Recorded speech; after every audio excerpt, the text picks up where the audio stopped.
Bukan Islam perlu terbuka, fahami modul hadis 40. Rakyat rasional dan bijak memilih.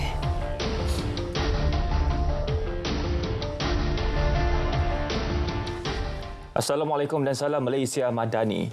Pertubuhan bukan kerajaan NGO bukan Islam tidak perlu bimbang dengan pelaksanaan modul penghayatan hadis 40 Imam Nawawi di sekolah. Timbalan Menteri Pendidikan Lim Hui Ying berkata Kementerian Pendidikan KPM sentiasa terbuka bertemu mana-mana pihak sekiranya masih keliru dengan pelaksanaan modul itu. Kita bersedia untuk berdepan atau bertemu dengan mereka. Kita boleh selesaikan. Ini hanyalah satu kekeliruan saja. Memang hadis 40, I think semua pun tahu, ini memang untuk murid-murid dan guru yang beragama Islam saja. Semalam Perdana Menteri menegaskan masyarakat bukan Islam diminta memahami kepentingan pelaksanaan modul tersebut. Ia berkait secara langsung dengan kestabilan, kesejahteraan dan keharmonian masyarakat berbilang kaum dan agama pada masa depan.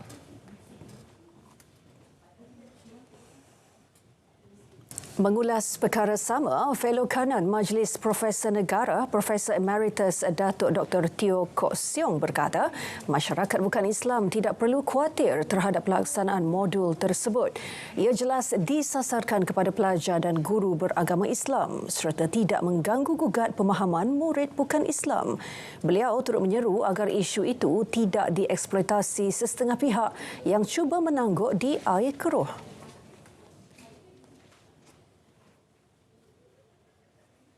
Jadi kepada mereka yang menangguk di air keruh itu, saya kira kita harus fikir tentang kesannya kepada negara ini. Bukan saja ketenteraman awam itu terancam yang boleh kemudiannya yang mengancam keselamatan negara. Saya kira lebih penting lagi ialah kedaulatan negara kita. Imej negara kita itu khususnya di pesada dunia itu harus senantiasa utuhlah. Ibu bapa pelajar bukan Islam juga dinasihat tidak gusar kerana hak beragama dijamin dalam perlembagaan selain tiada paksaan dalam beragama. Kerana bila disebut hadis, bila disebut Al-Quran, ia entiti Islam, noktah. Jadi ia eksklusif untuk umat Islam. Jadi tak timbullah ia akan dipaksa kepada mereka yang lain. Kerana Islam sendiri melarang paksaan dalam beragama. Melangkah ke depan, beliau berharap modul silang budaya perlu diterapkan ke dalam kurikulum bagi mengurangkan defisit kepercayaan antara kaum sekaligus mengelak sebarang kekeliruan selain memupuk perpaduan.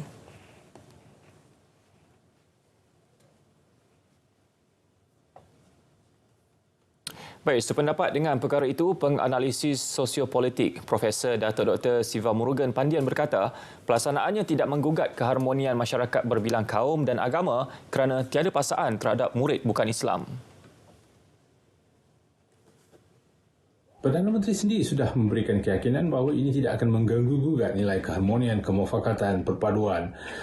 Kerana ini juga selaras dengan prinsip kelima di dalam rukun negara. Nilai sebenar di bawah modul ini adalah ke arah kasih sayang, masyarakat penyayang, nilai keinsanan yang amat diperlukan berteraskan kepada nilai-nilai. Maka ini juga seiring dengan apa yang cuba dibawa di dalam konsep Malaysia Madani supaya kita ada nilai keyakinan, hormat, nilai keihsanan supaya nilai-nilai yang memberikan suluhan kepada perwatakan karakter kita adalah nilai-nilai yang sebenarnya adalah nilai-nilai yang membawa kepada pengukuhan jati diri. Kita mengetahui mengapa model ini diperkenalkan. Ianya adalah satu kebaikan yang membawa pembinaan kerohanian ya, kerana pada hari ini kita melihat banyak kes-kes yang berlaku di kalangan remaja sekolah, seperti kes buli, seperti kes mengandung di bawah umur dan pelbagai jenis masalah sosial yang berkaitan dengan pelajar-pelajar sedang berlaku dan kesnya sedang meningkat dari semasa ke semasa. Jadi pengenalan pelaksanaan hadis ini adalah satu permulaan yang kita lihat yang dihaskan kepada guru dan juga pelajar-pelajar Islam sahaja, dan ianya haruslah kita lihat sebagai satu perkara secara terbuka, dan pada masa yang sama kita haruslah menyokong usaha-usaha murni seperti ini kerana ianya dapat meningkatkan ataupun memperbaiki personaliti pelajar-pelajar. Sementara itu, Presiden MCA Datuk Seri Dr. Wee Ka Siong berpuas hati dengan penerangan Perdana Menteri dan KPM mengenai kaedah pelaksanaan modul penghayatan hadis 40 Imam Nawawi di sekolah. Kalau dapat diperhalusi dan dapat diterangkan dengan jelas, saya rasa tak ada salah faham sebegini. Kalau itulah yang dihasratkan oleh kementerian lah. Sebab saya melihat kenyataan keluar petang semalam. Kan? Tetapi perkara ini dah berlaku beberapa hari. So ini sepatutnya dijelaskan lebih awal. Bukan soal penolakan, tidak. Saya rasa apabila keluar perkataan itu, kerisauan itu memang ada. 9 Ogos lalu, KPM melancarkan modul tersebut bagi memupuk penghayatan hadis bermula di peringkat sekolah. Beri lebih masa kepada Perdana Menteri Datuk Seri Anwar Ibrahim dalam usaha membangunkan ekonomi negara. Demikian titah Sultan Johor Sultan Ibrahim Sultan Iskandar. Ia berikutan krisis kewangan didepani kerajaan perpaduan ketika ini amat mencabar. Memetik laporan The Star, baginda bertitah Datuk Seri Anwar hanya menyedari kesulitan kewangan kerajaan selepas memegang jawatan dan baginda percaya beliau memerlukan lebih masa. Baginda turut menzahirkan rasa lega kerana lawatan rasmi Perdana Menteri ke China awal tahun ini berjaya membawa komitmen pelaburan sebanyak 170 bilion ringgit. Johor mendapat sebahagian besar daripada komitmen berkenaan dengan pelaburan 80 bilion ringgit daripada syarikat petrokimia terbesar China, Rongsheng Petrochemical Company Limited. Warga Johor dilihat lebih rasional berdepan isu-isu sensitif, khususnya 3R. Timbalan Perdana Menteri Datuk Seri Dr. Ahmad Zahid Hamidi yakin rakyat menolak isu tersebut dimainkan sepanjang kempen pilihan raya kecil di Pulai dan Simpang Jeram. Isu itu agak telah sedikit reda dan saya yakin kalau isu itu tetap dimainkan sama ada di Pulai atau di Simpang Jeram, sikap rakyat Johor tentu berbeza dengan sikap pengundi di negeri di mana isu itu dimainkan. Dan saya lihat bahawa rasionaliti politik pengundi Johor amat berbeza dan mereka sebenarnya menolak isu-isu sempit sebagaimana yang dibangkitkan di dalam PRN 6 negeri yang lalu. Beliau ditemui media pada majlis perasmian projek biogas kilang sawit Rizda, Loji Biogas Ulu Keratong di Rompin. Tolak calon yang memainkan isu 3R, rakyat harus bijak dan cakna dalam memainkan peranan sebagai pengundi pada pilihan raya. 3R ini seharusnya telah dipasakkan dalam hati kita sebagai rakyat. Kita tak perlu lagi ahli politik ataupun orang kerajaan, agensi mana-mana untuk sentiasa mengingatkan kita tentang ini. Dan kita sudah pun lebih 60 tahun merdeka, dan dalam bulan kemerdekaan ini apatah lagi haruslah kita semaikan rasa perpaduan itu dan bukanlah ingin mencari salah yang berdasarkan emosi sahaja semata. Itu maksud saya dari segi mainkan sentimen 3R tersebut. Tambah beliau memainkan isu 3R, umpama jiwa belum merdeka kerana memandang ia remeh. Dalam perkembangan sama, Nurul Aisyah turut menyarankan rakyat melihat naratif dibawa sesebuah parti. Rakyat perlu ambil iktibar dengan apa yang berlaku. Belanjawan 2024, mainkan peranan anda dengan memberi cadangan dan pandangan mengenai isu-isu berkaitan ekonomi, pekerjaan, pendidikan, kesihatan dan lain-lain. Kongsikan bersama kami di belanjawan.mof.gov.my. Cadangan yang terpilih akan dibentangkan. Jom bersama-sama kita menyumbang ke arah Malaysia yang lebih baik. Adakah anda mempunyai cadangan dan pandangan mengenai Belanjawan 2024? Kongsikan bersama kami di belanjawan.mof.gov.my. Jom kita bergerak ke arah Malaysia yang lebih baik. Cakna dan memilih yang terbaik. Beliau ditemui pemberita RTM selepas program Selamat Pagi Malaysia. Menteri Rahmah itu gelaran diberi kepada Datuk Seri Salahuddin Ayub selepas pelbagai inisiatif diperkenal untuk mengurangkan beban kos sara hidup rakyat. Lebih sebulan, Menteri KPDN itu meninggalkan kita. Jasa dan perjuangan Allahyarham terus menjadi sebutan. Wartawan Nur Fatihah Abdul Rahim menyingkap legasi Datuk Seri Salahuddin Ayub.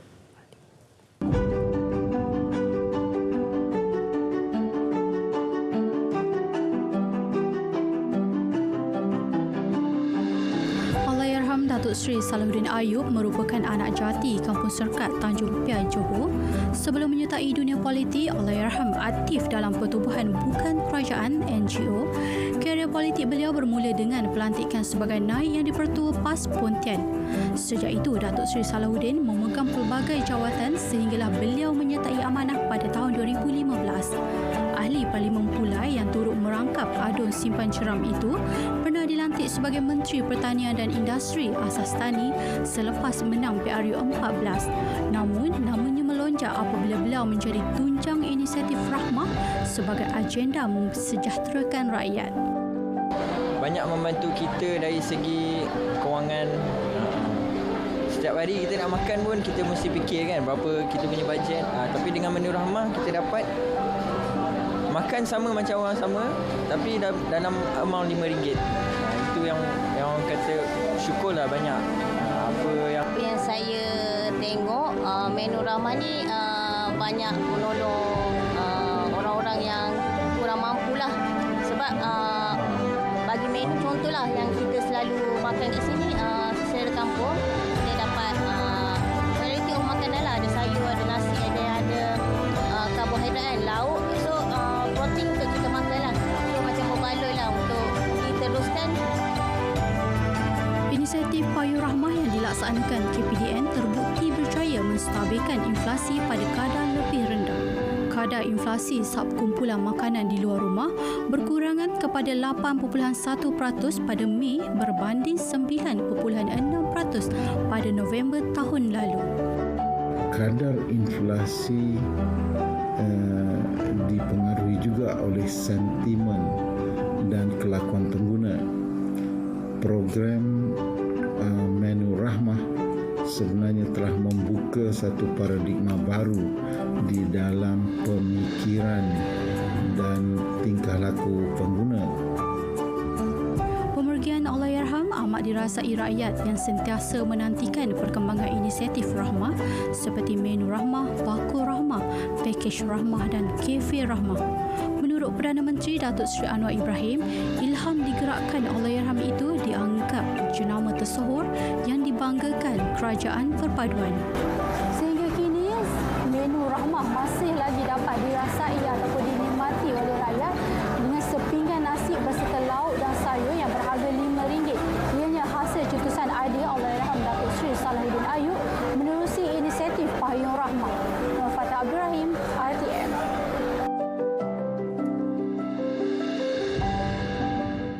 Adakah anda mempunyai cadangan dan pandangan mengenai Belanjawan 2024? Kongsikan bersama kami di belanjawan.mof.gov.my. Jom kita bergerak ke arah Malaysia yang lebih baik.